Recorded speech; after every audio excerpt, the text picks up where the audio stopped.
ನಮಸ್ಕಾರ ವೀಕ್ಷಕರೇ, ಶ್ರೀಗರಿ ವಾರ್ತೆಗರಿಗೆ ಸ್ವಾಗತ. ನಾನು ನಿಮ್ಮ ಗ್ರಹೇಶ್ವರ ಗಾರ್ಡಿಗೇಂದ್ರ. ದಿನಾಂಕ ಮಾರ್ಚ್ 27, 2026ರಂದು ಮೈಸೂರಿನ ಹೆಬ್ಬಾಳ ಇಂಡಸ್ಟ್ರಿಯಲ್ ಏರಿಯಾದಲ್ಲಿರುವ ದಿ ಬಾರ್ಜ್ ಹೋಟೆಲ್ನಲ್ಲಿ ಸಿಲ್ಕ್ ಮಂಜು, ರವಿ ಹಾಗೂ ಸ್ಮಿತಾ ವಶಿಷ್ಠ ನಿರ್ಮಾಣದ ರಂಜನ್ ಶಿವರಾಮ್ ಗೌಡ ನಿರ್ದೇಶನದ ಹಾಗೂ ಆದಿತ್ಯ ನಾಯಕರಾಗಿ ನಟಿಸಿರುವ ಟೆರರ್ ಚಿತ್ರದ ಪತ್ರಿಕಾಗೋಷ್ಠಿ ನಡೆಯಿತು. ನಾಯಕ ಆದಿತ್ಯ ಸೇರಿದಂತೆ ಚಿತ್ರತಂಡದ ಸದಸ್ಯರು ಪತ್ರಿಕಾಗೋಷ್ಠಿಯಲ್ಲಿ ಉಪಸ್ಥಿತರಿದ್ದರು. We're just getting ready to show you the teaser, so please enjoy the rest of the day. And for all of you, the film is releasing on 10th of April, so we will be sending you out the tickets, so we'll be very happy to get your feedback. Thank you. ನನ್ನ ಹುಟ್ಟೂರಿಗೆ ಅಂದರೆ ನಮ್ಮವರು ಮೈಸೂರಿಗೆ ಬಂದಿರೋದು ನನಗೆ ತುಂಬ ಖುಷಿ ಆಗ್ತಾ ಇದೆ. ಬಹಳ ವರ್ಷಗಳ ನಂತರ ಇಲ್ಲಿ ನಿಮ್ಮನ್ನೆಲ್ಲ ಮೀಟ್ ಮಾಡುವಂಥದ್ದು ಒಂದು ಅವಕಾಶ ಸಿಕ್ಕಿದೆ. ಅದನ್ನು ಇವತ್ತು ಅದನ್ನು ಎಲ್ಲ ಮಾಡಿದ್ರು ಅಂದರೆ ನಮ್ಮ ವಿನೋದ್ ಅವ್ರಿಗೆ ಮತ್ತು ನನ್ನ ಆತ್ಮೀಯ ಗೆಳೆಯರಾದ ಶ್ರೀಕಾಂತ್ ಅವ್ರಿಗೆ ಶ್ರೀನಾಥ್ ಅವ್ರಿಗೆ ಹೃದಯಪೂರ್ವಕ ಧನ್ಯವಾದಗಳು.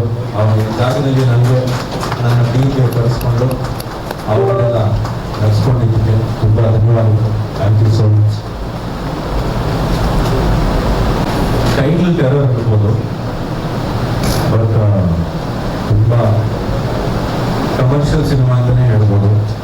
ಆಮೇಲೆ ಒಳ್ಳೆ ಕಥೆ ಒಂದು ಸಿನಿಮಾ, ಒಳ್ಳೆ ಪ್ರತಿಯೊಬ್ಬರು ಕೇಳ್ಕೊಳ್ಳೋ ಹಾಗೆ ಆ್ಯಕ್ಷನ್ ಇದೆ, ಸೆಂಟಿಮೆಂಟ್ ಇದೆ, ಗ್ಲಾಮರ್ ಇದೆ, ಐಟಮ್ ಸಾಂಗ್ ಇದೆ, ಫೈಟ್ಸ್ ಇದೆ. ಸೊ ಒಂದು ಕಮರ್ಷಿಯಲ್ ಸಿನಿಮಾಗೆ ಏನೇನು ಬೇಕು ಅದೆಲ್ಲವೂ ಈ ಚಿತ್ರದಲ್ಲಿದೆ. ಅದರ ಹಾಡುಗಳನ್ನ ಈಗ ನೋಡಿದ್ವಿ, ಸಣ್ಣ ಟೀಸರು ಪ್ಲೇ ಮಾಡಿದ್ವಿ. ಮಂಜಣ್ಣ ತುಂಬ ಪ್ರೀತಿಯಿಂದ ಈ ಸಿನಿಮಾಗೆ ಯಾವುದೇ ಥರದ ಹಿಂಜರಿಕೆ ಇಲ್ಲದೆ ನಿರ್ದೇಶಕರು ಏನೇನು ಕೇಳೋರು ಎಲ್ಲವನ್ನು ನೀವು ಕಲಾವಿದರ ಕಣ್ಣು ನೋಡುವಾಗ ಗೊತ್ತಾಗುತ್ತೆ ಸಿನಿಮಾ ಯಾವ ಮಟ್ಟಕ್ಕೆ ಇರಬೇಕು ಅಂತ. ಪ್ರತಿಯೊಂದು ಪಾತ್ರಕ್ಕೂ ಅದಕ್ಕೆ ಆದಂಥ ಪ್ರಾಮುಖ್ಯತೆ ಇದೆ. ಆದಿ ಹೇಳಿದಾಗೆ ಆದಿ ಕ್ಯಾರೆಕ್ಟರ್ ತುಂಬ ಒಂದು ಚಾಣಾಕ್ಷ ಪ್ಲೇ ಮಾಡುವಂಥ ಒಂದು ಕ್ಯಾರೆಕ್ಟ್ರು. ಬರೋ ಅಬ್ಸ್ಟಕಲ್ಸ್ನೆಲ್ಲ ಎಷ್ಟು ಚೆನ್ನಾಗಿ ಹ್ಯಾಂಡಲ್ ಮಾಡಿಕೊಂಡು ಅವನೇನು ಸಾಧಿಸ್ಬೇಕು ಅಂದ್ಕೊಂಡಿದ್ದಾನೆ ಅದನ್ನು ತುಂಬ ಕರಾರವಾಗಿ ಅದನ್ನು ಸಾಧಿಸುವಂಥ ಒಂದು ಪಾತ್ರ. ಮ್ಯೂಸಿಕ್ ಹರ್ಷ, ನಮ್ಮ ಕ್ಯಾಮ್ರಾಮನ್ ನವೀನ್, ಡೈರೆಕ್ಟರ್ ರಂಜನ್ ಅಂತ ಮೊದಲನೇ ಸಿನಿಮಾ. ಆದರೆ ಆತ ತೆಗೆದಿರೋ ಎಲ್ಲ ಪ್ರತಿಯೊಂದು ಶಾಟ್ಗಳು ಈಗ ನೀವು ನೋಡಿದ್ರೆ ಹಾಡುಗಳಲ್ಲಿ. ಸಿನಿಮಾ 2 ಗಂಟೆ 20 ನಿಮಿಷ ಲೆಂತ್ ಇದೆ. ನಾವೆಲ್ಲ ನೋಡಿ ತುಂಬ ಖುಷಿ ಪಟ್ಟಿದ್ದೀವಿ. ಮೈಸೂರಲ್ಲಿ ಹೋಗಿ ಮೊದಲನೇ ಪ್ರೆಸ್ ಮೀಟ್ ಅಂತ ಮಾಡಿದ್ರೆ ನಾವಿಲ್ಲಿ ಮೈಸೂರಲ್ಲಿ. ಮೈಸೂರು ಸಿನಿಮಾದವರೆಲ್ಲ ಇಡೀ ಕರ್ನಾಟಕದಲ್ಲಿ ತುಂಬ ಮನಸ್ಸಿಗೆ ಹತ್ರ ಆಗುವಂಥವ್ರು. ತಾಯಿ ಚಾಮುಂಡೇಶ್ವರಿ ಆಶೀರ್ವಾದ ಯಾವಾಗಲೂ ಇರಲಿ ಹಾರೈಸ್ತೀವಿ. ನಿಮಿಷಾಂಬರ ದೇವಸ್ಥಾನಕ್ಕೆ ಹೋಗಿ ಇಲ್ಲಿ ಬಂದ್ವಿ, ನೀವೆಲ್ಲರೂ ಮುಂದೆ ಕೂತಿದ್ದೀವಿ ಅಂತ ಹೇಳಿದ ಮೇಲೆ ಕತೆ ಕೇಳಿ ತುಂಬ ಖುಷಿ ಆಯಿತು. ತುಂಬ ವರ್ಷದ ಗ್ಯಾಪು, ನಾನು ಮಾಡಿ ಒಂದು 30 years ಆಯಿತು. ಅದಾದಮೇಲೆ ಸೆಂಟ್ರಲ್ ಒಂದು ಸಿನಿಮಾ ಮಾಡಿದೆ, ಅದಾದಮೇಲೆ ಇದೆ ನೆನ್ನೆ ತುಂಬ ಚೆನ್ನಾಗಿ ಬಂದಿದೆ. ಆದಿಯವರು 22 ವರ್ಷದ ಸ್ನೇಹಿತರು ನನಗೆ ಮತ್ತು ನನ್ನ ತಮ್ಮನಿಗೆ. ಯಾಕಂದರೆ ನಾವು ಎಲ್ಲ ಒಂದು ತಟ್ಟೆನಲ್ಲಿ ತಿಂದು ಬೆಳೆದಿರೋರು ಅಂದರೆ ತಪ್ಪಾಗಲ್ಲ. ಆದಿಯವ್ರ ನೆಡ್ಡಲ್ಲೇ ಇದೆ ಆ್ಯಕ್ಟಿಂಗು, ಯಾರು ಏನು ಹೇಳ್ಕೊಡ್ಬೇಕಿಲ್ಲ. ದೇವರು ಚಾಮುಂಡೇಶ್ವರಿ ಸನ್ನಿಧಿಯಲ್ಲಿ ಬಂದು ಅವರು ಲಾಂಚ್ ಮಾಡಿದ್ದಾರೆ. ಶುಭವಾಗಲಿ ಚಿತ್ರತಂಡಕ್ಕೆ. ಎಂಟೈರ್ ಕರ್ನಾಟಕ ರಿಲೀಸ್ ಮಾಡ್ತೀವಿ. ಎಷ್ಟು ಥಿಯೇಟರ್ಸ್ ನಾನು ಅದನ್ನು ಇನ್ನೊಂದು ಫಿಕ್ಸ್ ಮಾಡಿದ್ದೆ. ಶ್ರೀನಗರ ಕಿಟ್ಟಿಯವರು ಹೀರೋ ಆಗಿ ತುಂಬ ಮಾಡ್ತಾರೆ, ಚಾಲೆಂಜಿಂಗ್ ರೋಲ್ಸ್ನೇ ಮಾಡ್ತಿರ್ತಾರೆ. ಬಟ್ ಇಲ್ಲಿ ವಿಲನ್ ಕ್ಯಾರೆಕ್ಟರ್ ಫಿಕ್ಟಿವ್ ಸೈಡಲ್ಲಿ ತೋರಿಸ್ತಾ ಇದ್ದೀರಿ.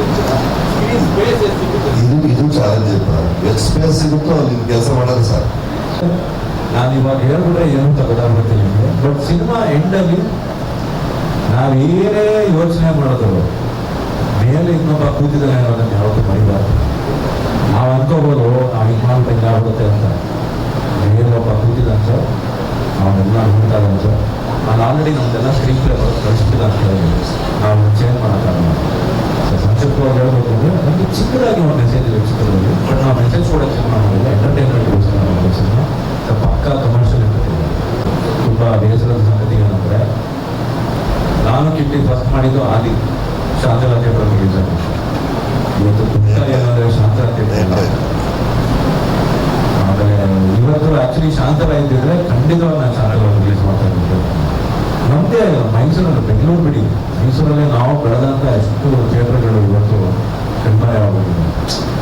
ಬೇಜಾರಾಗುತ್ತೆ. ಬಟ್ ಏನು ಮಾಡೋಕ್ಕಾಗಲ್ಲ, ಡೆವಲಪ್ಮೆಂಟ್ ನಡೀತಾ ಇದೆ. ಒಂದು ಕಡೆ ಖುಷಿ ಮೈಸೂರು ಈ ರೇಂಜಿಗೆ ಬೆಳೀತಾ ಇದೆ ಅಂತ, ಒಂದು ಕಡೆ ದುಃಖ, ಯಾಕೆಂದ್ರೆ ನಾವು ಬೆಳೆದಂಥ ಮೈಸೂರೇ ಬೇರೆ, ಇವತ್ತು ನೋಡ್ತಾ ಇರುವಂಥ ಮೈಸೂರೇ ಬೇರೆ. ಮತ್ತೆ ಮುಂದಿನ ವಾರ್ತೆಗರಿಯಲ್ಲಿ ಭೇಟಿಯಾಗೋಣ. ಶ್ರೀಗರಿ ನಿಮ್ಮ ಮನದಾಳದ ಗರಿ. ನಮಸ್ಕಾರ.